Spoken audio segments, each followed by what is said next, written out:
What's up, guys? Today we are going to install the Legend shocks, the 13-inch Revo A's. These are the tools I'm going to need. You need a 19 or a 3/4 inch wrench.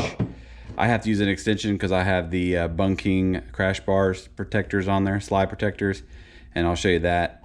To get the Bung King slide protectors off, I need a 3/8 hex.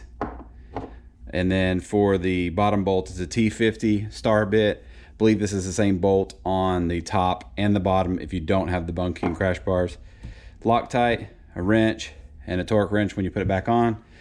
The additional spacers that they required for the Bung King so that you can use the spherical washers or bearings, whatever you want to call them, and then the spacers that they give you. Let's go ahead and remove this off the bike and we'll go from there.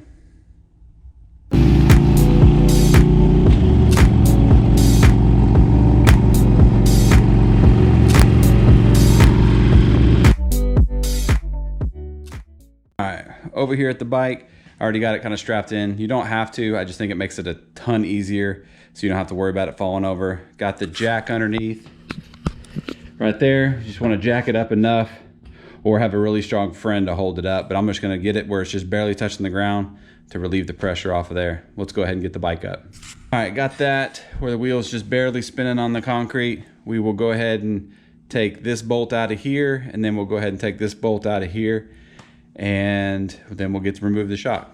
Just make sure I try to do one side at a time just to make it easier, but I believe I'm going to have to do both sides as the other shock will be much longer since I went with the 13th, and I think these are like 11.5 is what I measured to before, so we'll go ahead and get those off. The T50, we'll go ahead and break it loose. There's that. Make sure we clean these threads right here because they get pretty nasty once you put the Loctite on there. Go ahead and put your wrench on there with your bit in the bolt here. Keep this on the nut and just be careful you don't scratch the paint and just break it loose. I already had it broken loose just because to make it easier trying to film and do it at the same time.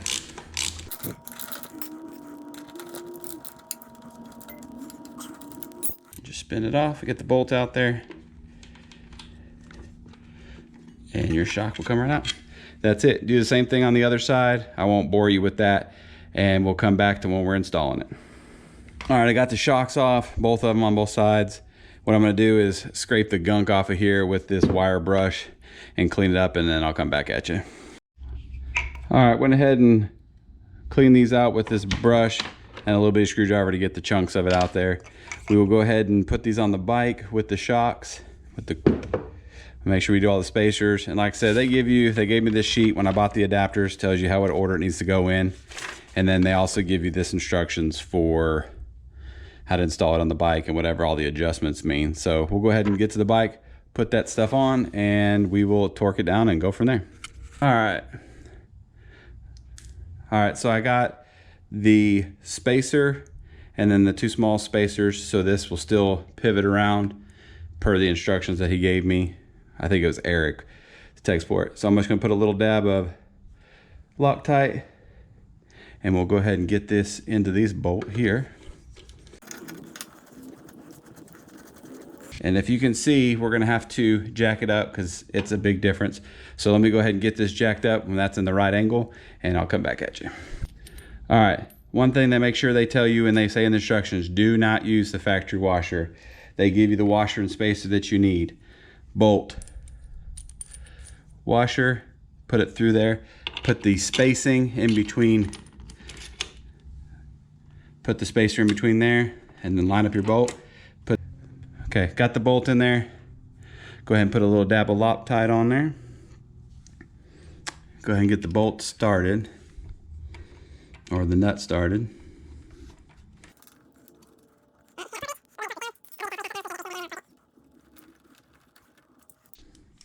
When I'm torquing stuff down, I don't like having the extension on there, but with the Bung King crash bars, you're gonna have to. So go ahead and get our wrench on here.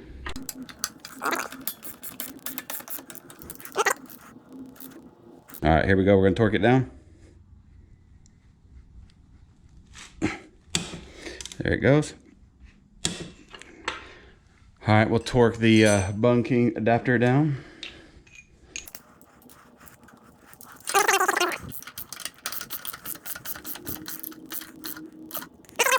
click it down to 50 foot-pounds. All right, make sure it's, and repeat the same steps on the other side. I'll come back at you when we're done. All right, there they are, they installed. There's the Revo A's from Legend Suspension. Pretty simple install. I'm gonna try to adjust them here. I'm gonna try to do it, maybe do a video on that. Trying to see how I adjusted it with me by myself. But yeah, that's it. If you like this sort of thing, make sure you like, comment, and subscribe. I will do a first review, and I'm gonna try to do a video of how I adjusted them by myself. So, but if you have any questions, comments, let me know.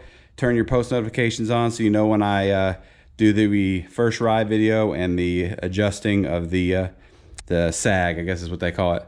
But make sure you like, comment, and subscribe. We'll catch you on the next one. Later.